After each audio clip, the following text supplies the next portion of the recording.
Hi everybody, it's James again, and remember last time I talked about tender mercies. I found some more today, down in what the grandkids call the dungeon.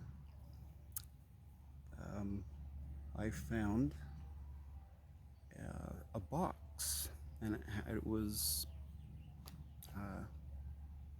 it had a garbage sack in there, and I thought, okay, that's interesting. Usually when my parents would store things away, they would protect them and then put them in a box. So kind of knew I was onto something. And here we go. Here are the little tender mercies. Start with the smallest pair.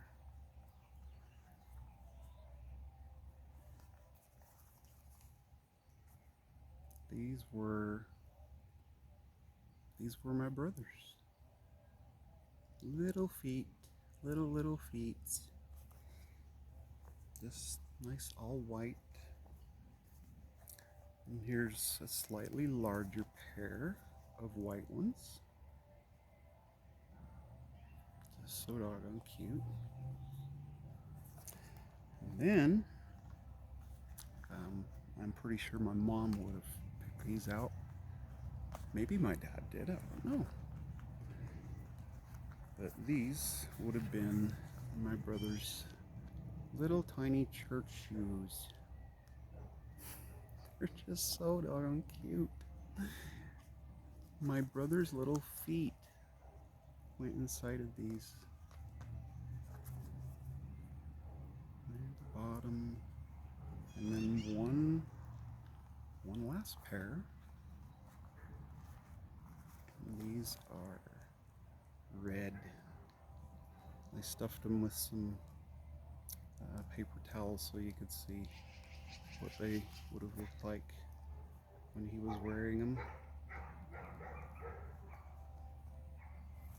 They're just so adorable. I just love little things like this. And yeah, these were worn by my brother David. And my brother David lived, he was born in 1957, and in a very unfortunate accident, he was killed when he was 22 in 1980, and I was 14 years old at the time. And these shoes have brought back not memories for me, because I was like 9 years away from being born, but I do remember how much my brother David also liked little things, and he especially enjoyed the big things like the universe. He loved studying about galaxies and stars and supernovas and black holes. And when he got his younger brothers and sister involved in learning about those things, we were fascinated. And he described those things to us, and he taught us, and it was wonderful things. I do miss him very much. This year he would be 57, and then 24, 43 and 24, he'd be 67. So for 55, okay, wait. So 1980. So for 43 years, he's been gone, and he's been on the other side, beyond this realm, and he has been preaching the gospel of Jesus Christ. And I cannot even fathom the good that he has done while he was here on this earth and the years that he's been in the spirit world teaching the gospel. And now that my dad has been there for 9 years, I can't help but think that my dad and my brother are teamed up as a companionship and preaching the gospel to those that have passed on and are looking for the truth, so that they can be judged according to men in the flesh, men and women in the flesh, because by proxy they can have their ordinances performed, and it can be just as though they had heard the gospel here on earth. So some very tender and amazing memories, and tender and amazing thoughts and knowledge too. So today, let's read. Today, I think Dad goes first, and I think we're synchronized. Here we go. Oh, reaching. Okay. I think we're synchronized because my dad wrote his, or it was postmarked on May 6th, and my mom's was dated on the letter May 8th. And I'm noticing that it generally took 2 days for when my dad dropped off a letter, it took 2 days to get home, and vice versa when my mom would drop a letter to him. So I think we've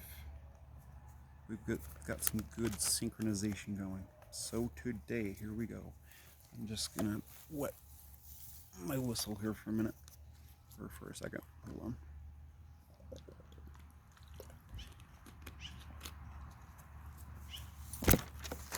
And drop some pages. Okay.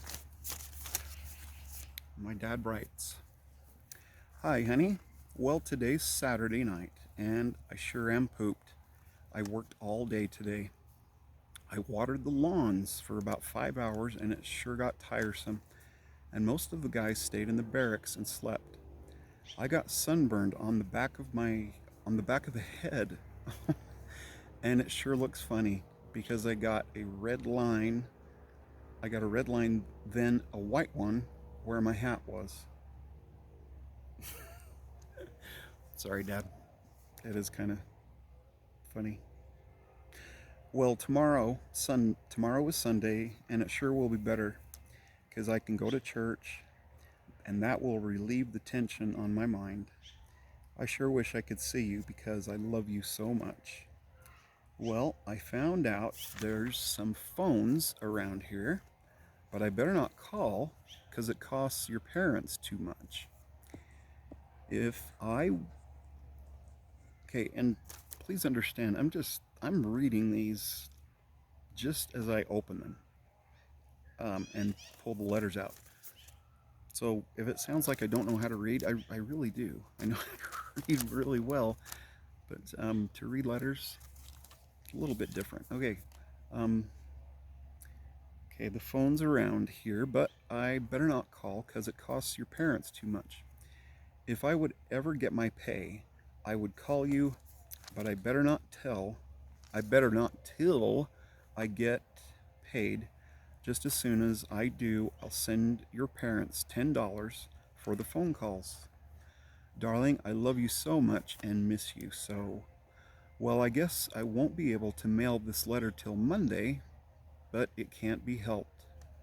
Tomorrow, I won't have time to write because I'll be going to church, and when I get back, From there, I'll be shining boots and cleaning up some more. All we do is work around here.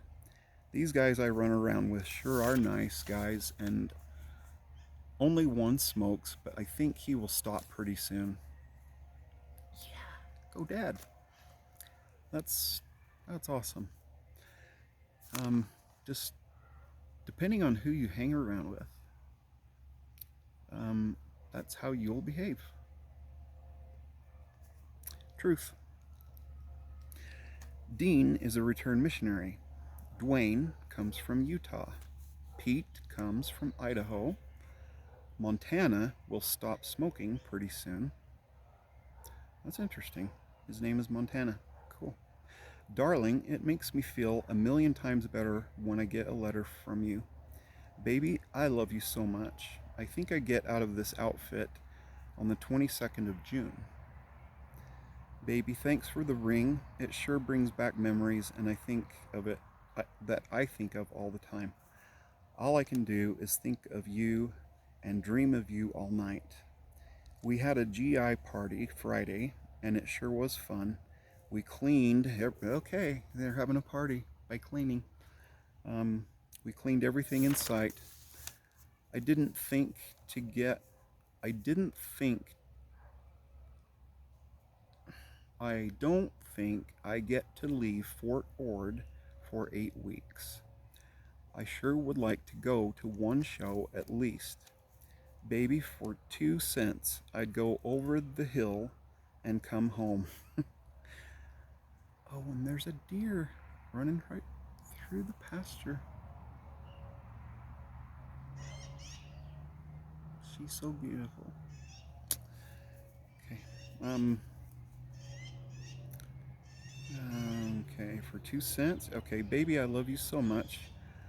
I bought some hangers, a shaver, comb, shaving brush, etc. for inspection and had to borrow $5 from Dwayne to buy it all. I sure wish I had more time. All we do is work around here. If there wasn't church Sunday, I think I'd go crazy. I love you so much, so very, very much, my darling.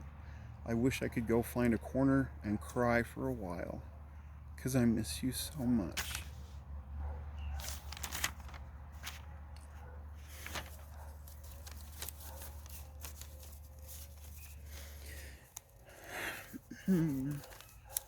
Oh, darling, I miss you so much. I sure wish I was home. I sure miss your waffles. There's waffles again. Oh, baby, I miss you. Maybe this sounds kind of corny, but that's the way I feel. I love you so much, darling. Please write as often as you can, darling. It makes me feel so much better. I sure am glad we're married, but don't. I let's see. I sure am glad we're married, but don't think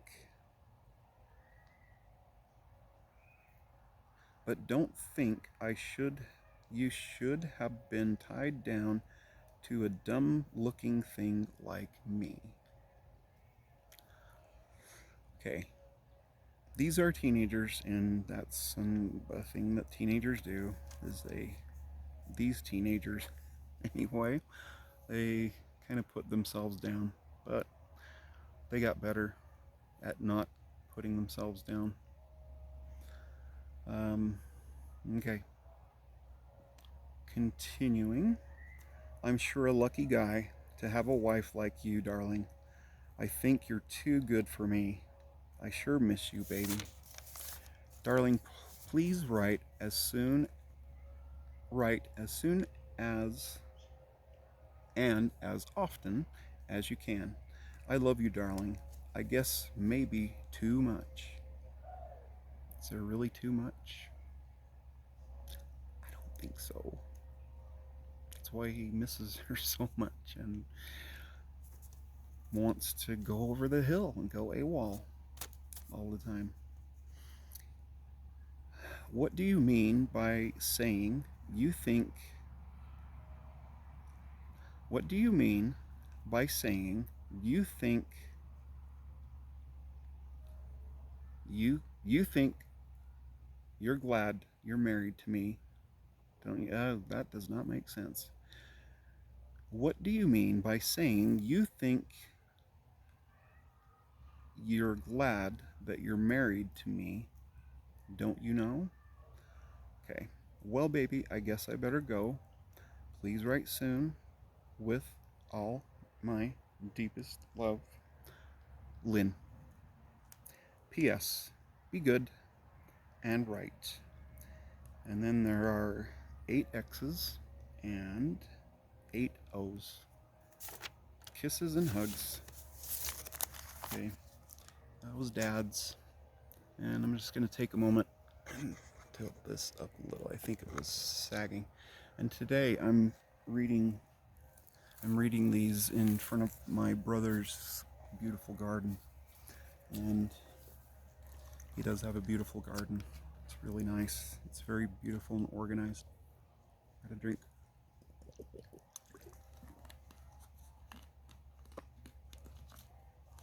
Okay.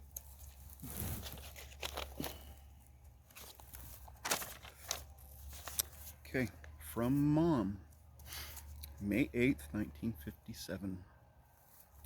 Hi, honey. I just got your letters today, and I was so glad, honey. I've been waiting for about a week, but I know you're busy, honey. Well, I went to the doctor tonight, and everything's just fine, so we don't have anything to worry about. The doctor said I think I've already read this.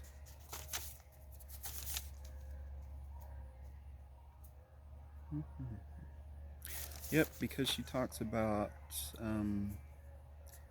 watching television, but unable to keep her mind on anything. I sit and stare off into space and think of you. Someone could talk to me and I wouldn't even hear them. So, sorry, I need to go and get another letter. So I'm going to pause this. So apparently we're not synchronized. Pause. I'll be back.